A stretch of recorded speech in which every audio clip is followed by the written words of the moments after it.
Oh yeah, at a national forest, y'all. Y'all know what I do. What's going on, y'all? It's Papa Bear here. And thank you for tuning in to another episode of Epic Adventures. So, of course, today I'm here. I'm going to be hiking the Swamp Fox Trail within the Francis Moron, I'm probably saying that incorrectly, National Forest. And so it's going to be a simple overnight shooting to try to get, I got to keep moving because the mosquitoes are terrible, shooting to try to get 17 miles. Man, that truck is loud for a little guy. Trying to do 17 miles, 17.5 miles in one day. So hopefully this works. I will be staying mobile because every time I stopped, mosquitoes come for me. And of course, I don't have my bug net. Figured I can go without it again, try to get hardened. But unfortunately, it doesn't work out like that. So with that being said, let's get started out here.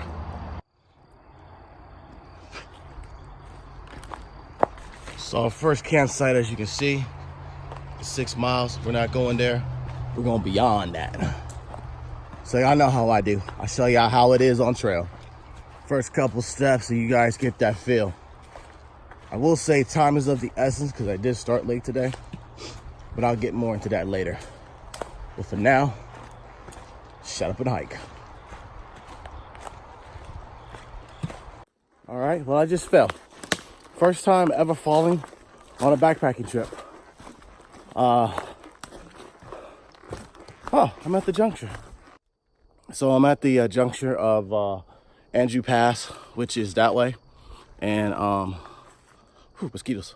Swamp Fox Pass, which is that way that I'm going.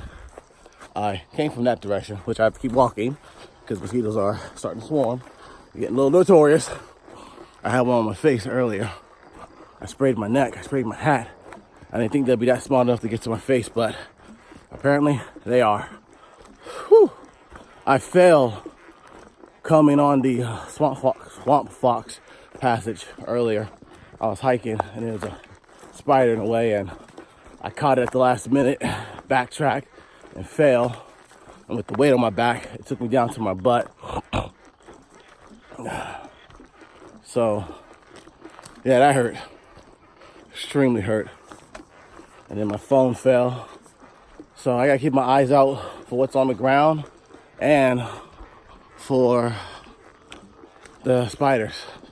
And what I mean by what's on the ground is snakes. I'm not worried about the ticks too much, for the simple being that I got spray and I also have my standard clothes of leggings and whatnot.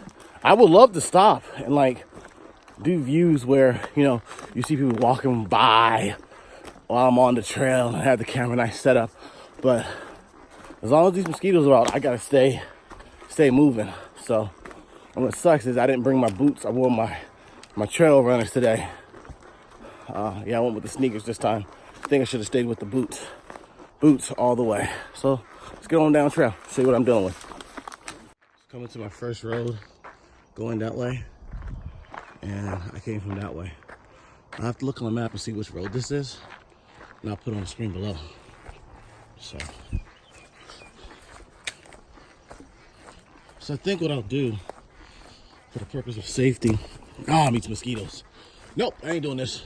Fuck that. Going back. Nope. Hang on for a second. This is what I gotta do. Before I go back into the woods. All right, so take two. This thing's not even fully on my head. There we go. That's better. So, just to give you guys an update, I am at Halfway Creek. I drove here. This morning's attempts to try, there's my car. This morning's attempts to try and walk here didn't quite work out that well. I got attacked immediately by the mosquitoes. And as you can see, again, this thing keeps rising. I have my, go away. Sorry about that. I have my mosquito bug net. So it looks like this thing has a habit of coming up. I'll have to fix that. But either way, got more protection, and I went and got some Prometheum and threw it on my clothes.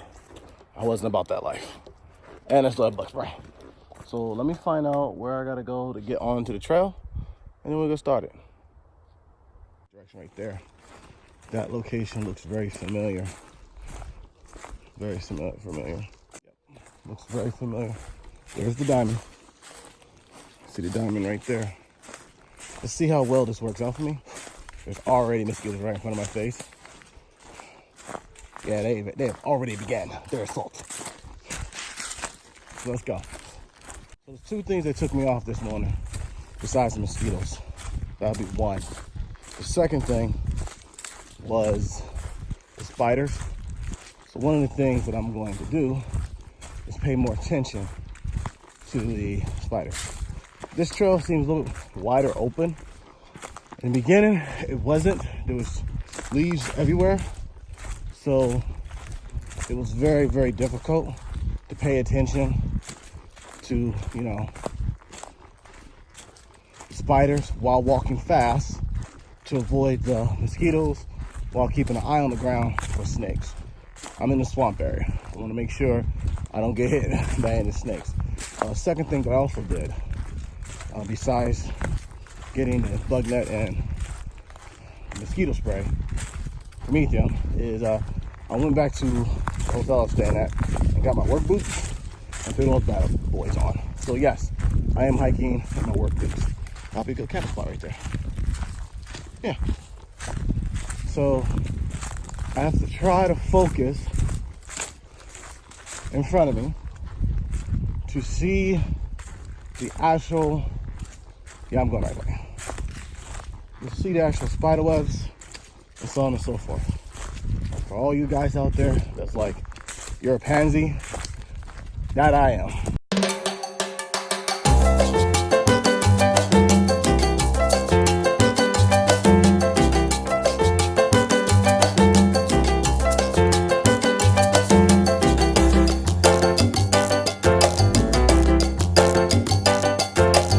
So the track's different now,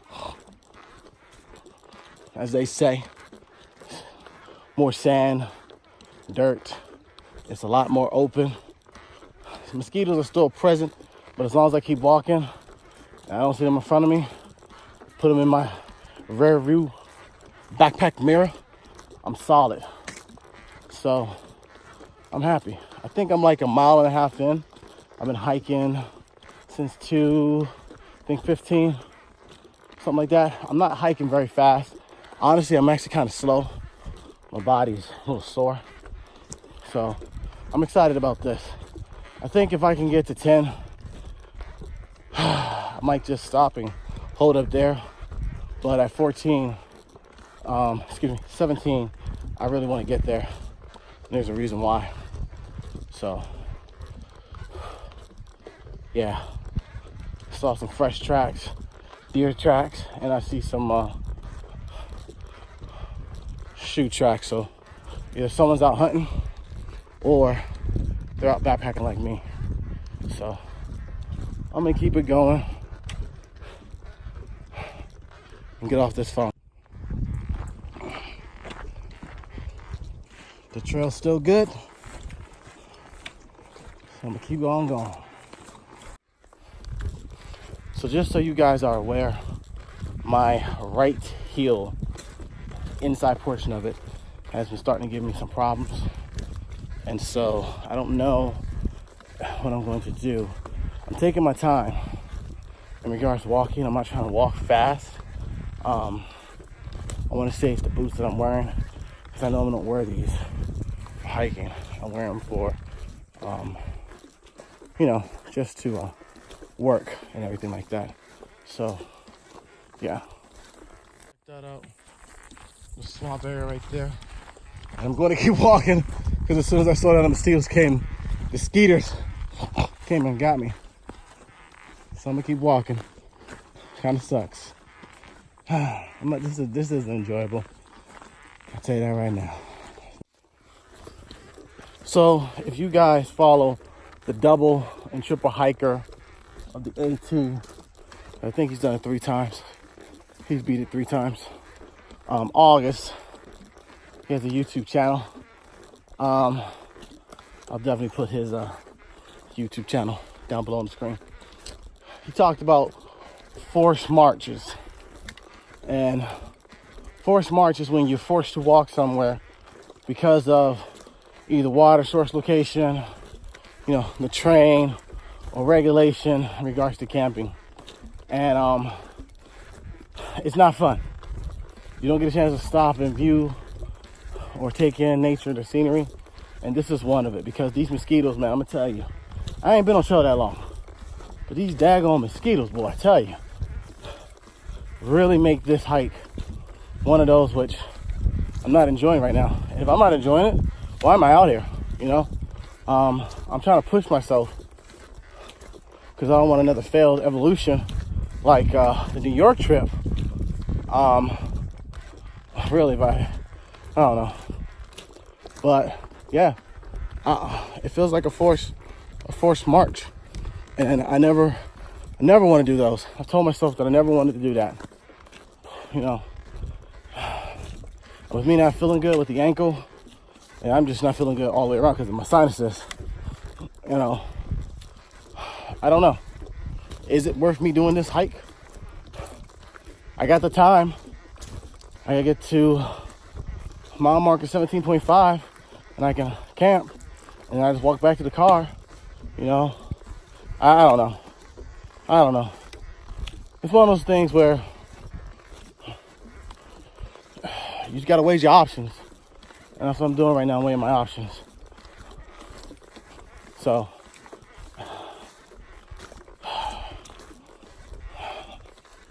we'll see.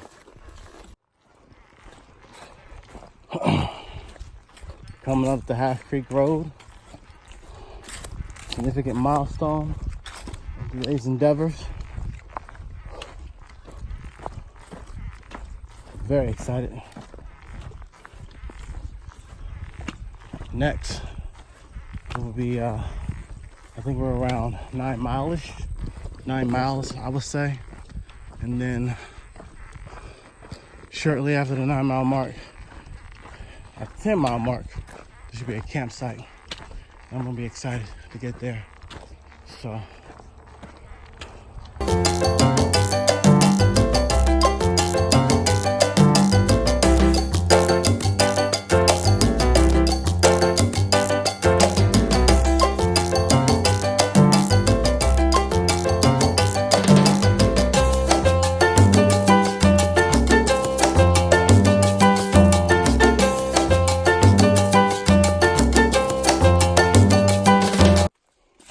I'm at the 10 mile marker.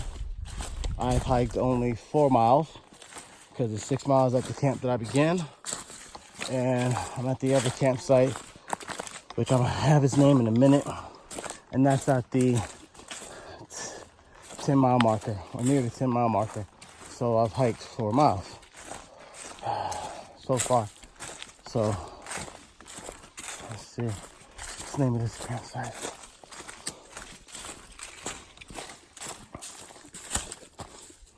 Harlison Dam, which does look like a dam over here. And so I want to keep going. It is 4 o'clock now. Sun goes down at 7. I have 3 more hours to go to get to 7.5 miles.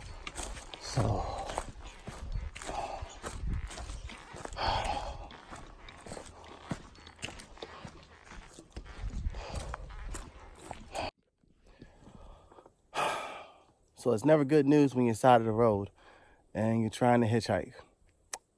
So if I can get a ride and I can get to my car, I'll explain everything to you. What's going on, y'all? It's Papa Bear here. And the last video you guys saw of me is trying to hitchhike back to my car. Well, let me get into the details of what exactly happened. So I made it to campsite 10 and I was contemplating on staying right there for a couple minutes. Didn't stand still very long because of the fact of the actual mosquitoes. So what I did next is I started walking again. Well, while I was walking, for some odd, strange region after I crossed this dirt road. I'm not sure if it was even a fire road. My ankle experienced excruciating pain, and it was very hard to walk on it. And even then, I was still continuing and contemplating on going, but then the left ankle started to hurt, and I knew what was happening. I knew that I was compensating too much, and being that I've been injured before in the past, when you compensate too much, you end up wearing out and hurting the side that's doing all the compensating. Now, something particular with my right ankle, I injured it a long time ago. I actually have micro tears, or caused micro tears in my Achilles heel, and that's where the pain was pretty much my Achilles heel area of like the past and when I've injured it. Initially, when I first started, it was on the inside of my heel, so I wasn't too much worried about it at first. But then when my entire heel, i.e. the Achilles tendon, started hurting me, that's when I got very concerned. And so I hobbled back to the road, which lucky for me, I wasn't that far from the road. So I hobbled back to the road, and that's where you guys met up with me on the video saying that I was going to hitchhike. Now there's more to the story. So after cutting the video off, I saw this figure walking down the road, and it was very difficult to see what it was based on the fact that if anyone's been in the desert or been outside on a highway that stretched for miles and you have the sun beating down on you, it has like that mirage feeling, like the heat coming up from the road.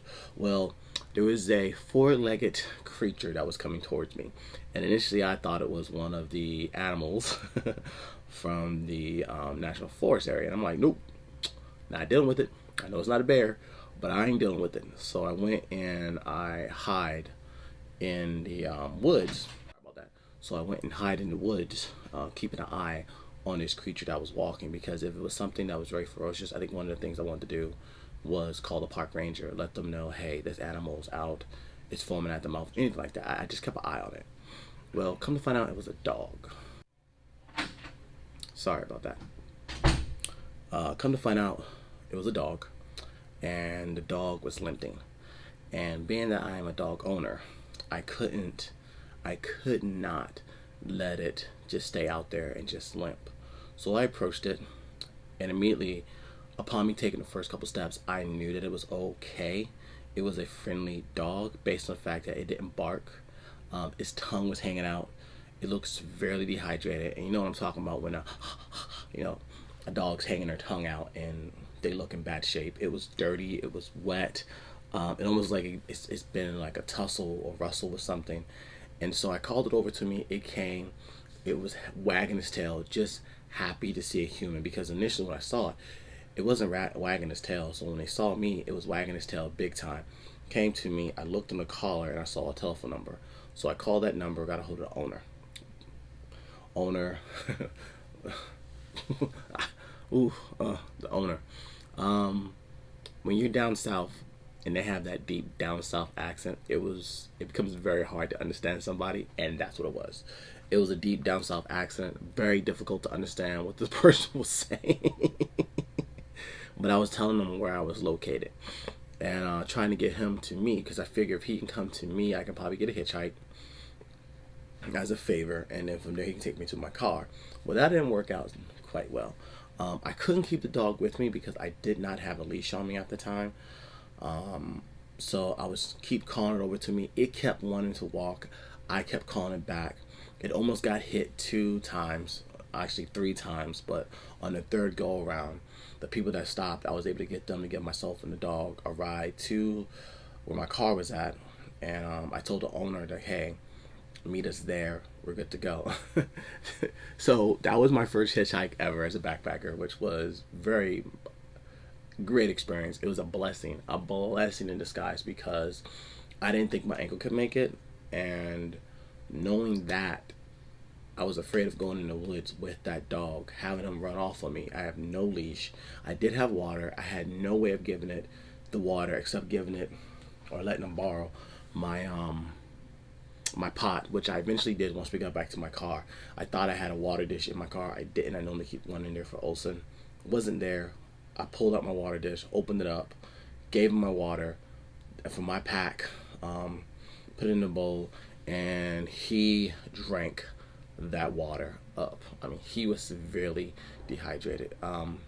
When the owners of the car that gave me the ride got him in the back of the SUV, he just sat there. He was very quiet. You can tell that he was in bad shape. I mean, just to reiterate what I said earlier, and we finally was able to meet up with the owner. And come to find out, what was happening is that the owner was running the dog for hunting, because you're allowed to hunt. What season, I don't know for what, but the owner was running the dog. And excuse me, initially I didn't think so, because what I've seen when they run dogs, they always have like a collar on them with the little device, and I know it's a tracking device. This dog didn't have that, and the guy was acting like it was no big deal for this dog to be out there. And I'm just like, you have no tracking device on your dog. You're gonna let your dog go in the woods, and you expect him to survive? What type of man are you? So that's his way of living. That's fine. But for me and my family, we're gonna respect our animals, even if it is a hunting dog. When my father-in-law was alive, God bless his soul, he had 2 blue tick hounds, and they were used for hunting, and he respected his dogs. He went over the top for his dogs. They got the best when it came to eating. He made sure they were tracked at all times. He did not play when it comes to his dog. And so I'm thinking the same mindset of this, and it wasn't, and I was quite a bit upset about it, you know. And I'm not trying to disrespect this man and how he handles his business. That's his dog. But at the same time, I think you should have a little bit of responsibility, because that dog almost got hit several times on the road. I lie to you not. And if you had someone like my wife that would try to swerve not to hit the dog, you just caused an accident. So to my mind, I see a lot of terrible things, because I know my wife will swerve off the road not to hit the dog. And so that's not the place that you want to be doing that. But in the end, happy story. Got the dog back to his owners. I got my stuff into the car. I thanked those people so many times. I was like, thank you so much. Thank you so much. I knew what I was facing if I had to hike back 4 miles to get to the car with the messed up ankle. And initially I thought, once I took the boots off, because I originally thought it was the boots that caused the problem, but I think it was the actual fall that I experienced. I figured if I take the boots off, I should be fine. But even after taking the boots off, walking barefoot, that wasn't the case. My ankle was somewhat still messed up. And so I blessed them. I said a blessing for them. I did a prayer for them. That's what I meant to say. Because they didn't have to stop, and I'm glad they stopped. Oh, funny. This might not be funny to some people, but it's funny to me because of the situation. So when I had the car stop, they thought I had a rifle in my hand. They thought my trekking poles were my rifle, and I was just looking at them like, no, that's not the case, you know, because I had a cell phone in one hand talking to the owner and my trekking poles in the other hand. They're thinking I have a rifle. They thought they was getting robbed. I'm just like, really? Like, okay, so I know people don't hike in that area a lot for that particular trail, which says a lot. I hope that experience, wonderful experience of the day, experience happens to fester and grow to other people, you know, paying it forward. I plan on paying it forward. So, I mean, that pretty much that's it. So, yes, it was another failed hike. In the titles, I'm not going to put failed hike, because in the end, I end up saving the dog's life. I think that's not failure. I think that's God's way of working his magic, I guess, for some reason, for me to get that dog. Because that dog may be an instrument in the future to saving someone's life. We never know. Me stopping those people from driving further down the road may save their life, you know, from getting in an accident. You never know. Me going back in the woods and them stopping could have saved my life. You never know. And I always tell myself that whenever I'm running late for work or something like that, that the Lord is blessing me for a reason, so that way I don't end up in a situation that Satan may have prepared for me. And I've seen that a couple times when I've seen car accidents and vehicle accidents, or, you know, I missed a bank robbery when I used to be a bank teller. I've seen that many times where the Lord will do certain things to deviate me, because I'm a very oriented, path-driven, plan of the day type individual. That's how I do my day. And a couple times when I get deviated, the Lord is protecting me for some odd reason. And we got some crazy stories like that, you know. So with that being said, I'd like to thank you guys for watching this video. I'm sorry we didn't get a chance to get in there and really hike in, hike out like I stated. But you know what though, it was an adventure nonetheless, and I would never change it for the world. So as always, if you guys like my content, ooh, I shake the table. By the way, well, if you guys like my content, please subscribe. If you have any comments in regards to this video or past videos, comment. I like the comments. I try to check everyone when I can, especially with my travel schedule the way it is. I'm always making sure that I comment, because I like to interact with my folks. Also, if you want to share this, share this. It may not be some of the top-notch, you know, high-quality videos for Swamp Fox, but you know what? I plan on going back out there again in the wintertime. I plan, yeah, definitely go out there in the wintertime and not deal with the snakes and the bugs and whatnot. Oh, and there is bears in that area. I actually, the man that picked me up, I didn't get his name because I didn't want to put him on YouTube because I'm good for blasting people like that. I have to remind myself not to do that. He says he hunts in the area and there are bears in the area, and he showed me a picture of a bear, and I'm just like, damn it, I left my bear spray. You know, and then he said wild hogs also is another factor, and then the snakes are another factor. And it was actually surprised that I didn't see a snake, so that was pretty funny. As always, share, comment, subscribe, hit the notification button, and like this if you like it. So with that being said, I'm Papa. I'm going to lay down because my ankle is really hurting me, and I'm tired based on the medication that I'm taking. So with that being said, happy hike, happy life, or happy life, happy hike. Out here.